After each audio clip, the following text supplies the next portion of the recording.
All right, this is Amanda Stanek / career again. I'm here to talk about the app called Epic. Um, I had never used Epic before. I decided to look up some great reading apps online because that's something I was really looking for in my classroom.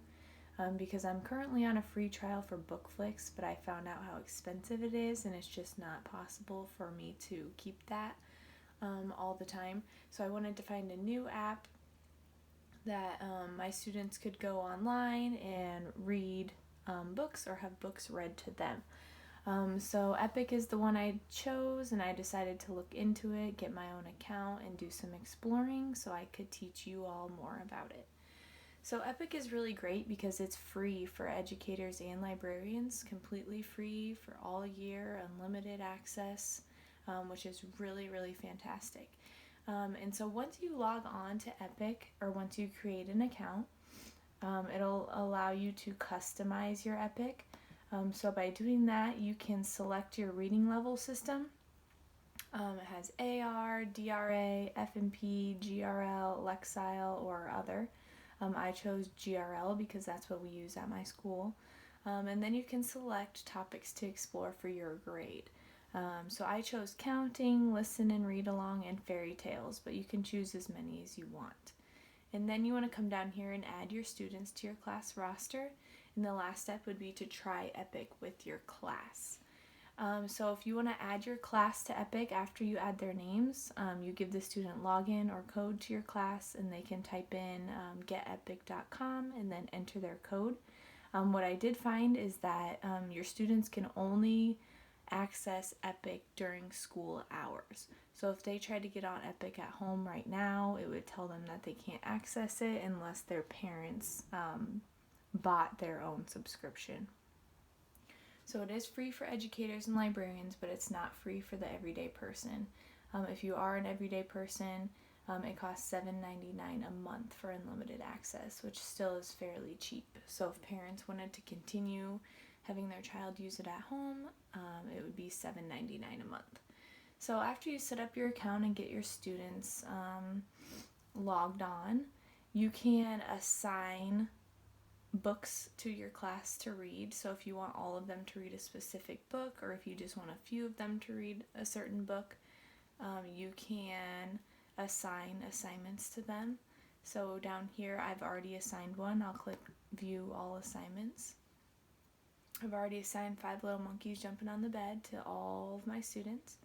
So you can explore or search to find the perfect book. And then you can click on assign, and you can assign to your class or individual students. And then your students will see it in their mailbox the next time they visit Epic. And then over here you can click on class log. This will be where it'll keep track of how many books your students have read so far. And then here we'll have a summary of how many books each individual student has finished, how many hours they've read, and when they were last active, so you can keep track of the students that are actually using it frequently. Over here is the quizzes section. So you can find a book, create a quiz for the book, and then assign it to your students, which is really awesome because that's a way that you can check their comprehension and make sure that they're actually paying attention to the book and not just listening to it or not just clicking through it. So that's great. I'm going to go up here to explore. This is the page that you get to when you click explore. So you can choose books to be read to you, which is what I find most effective for kindergarten students. So I'll just pick this book right here. So you can click on it. You can either assign it to your class, or you can just press play and listen to it. What's great is that it'll tell you the age range, 3 to 5. It'll tell you what it's about, the length of the book, and then what reading level it is, which is really great. So I'll press play so you can kind of hear.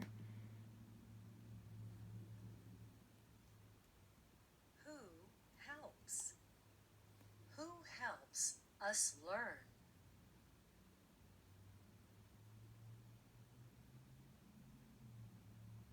Who helps us learn?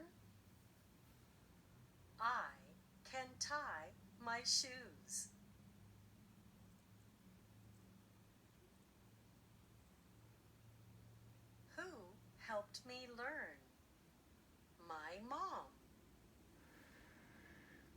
So you kind of get the idea there.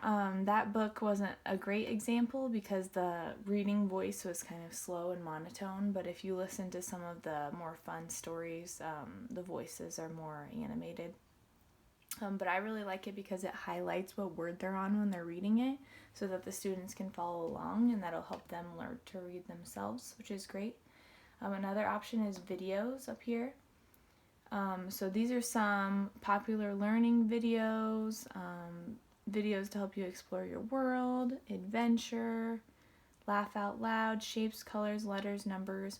So these are all just educational videos. They don't really have to do with books, but they're just educational videos in general, which I find are really great because you know that they've been looked through, you know they've already been watched and approved for educational use, so you know that they're all appropriate rather than searching on YouTube and not being sure.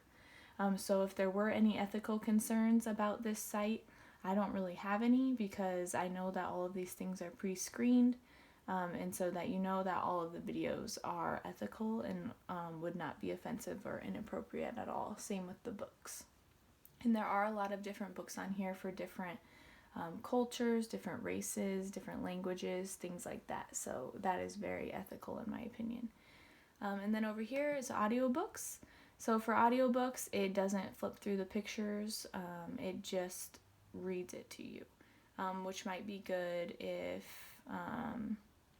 you just want to listen to a story while your kids are resting, or if you just want them to sit and relax at their tables, you can play it for the whole class. So that would be a great option there. What's great is you can click on GRL here and explore by reading level, so you can assign different books to different students with different reading levels, which is great. And then up here in my library, I have my favorites, because once you read a book, you can click a heart and put it in your favorites collection. In your students, you can look at your student activities and your student class log, like I said, to see what they've read, to see what videos they've watched. And then I'm going to go back to home here and I'm going to scroll down. Right here, it keeps track of your reading goal. So our class reading goal is we want to read 50 books. So it'll keep track of how many books your students have read, and once you get to your reading goal, you can download those certificates and hand it out to your students and make a big deal about how they met their goal and how important it is to read, which is a fantastic option. Also, let's see. So right here it tells you that you can have a 25% off coupon to give to your families if they want to continue using it at home, which is great.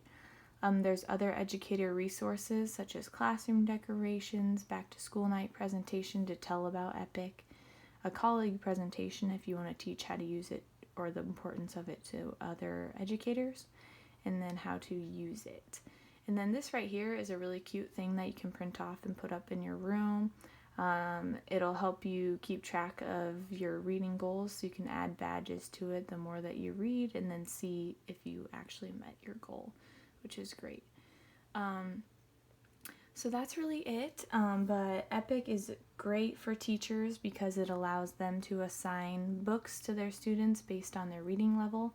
It's great for students because students have free access to tons and tons of books at their own reading level to read, and it's engaging because they can slide through and pick what interests them.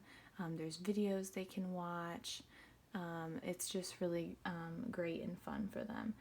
As I said, I don't really have any ethical concerns. The site seems to check out very well in that department. There's books for every different culture, race, and then, like I said, all of the things are pre-screened, so all of them are appropriate for educational purposes. EPIC is just an overall great app. You can use it on the computer, you can use it on your iPad, on your phone, on whatever you want, and it's completely free for educators and librarians, so that's probably my favorite part. So thank you for watching, and that's all I have.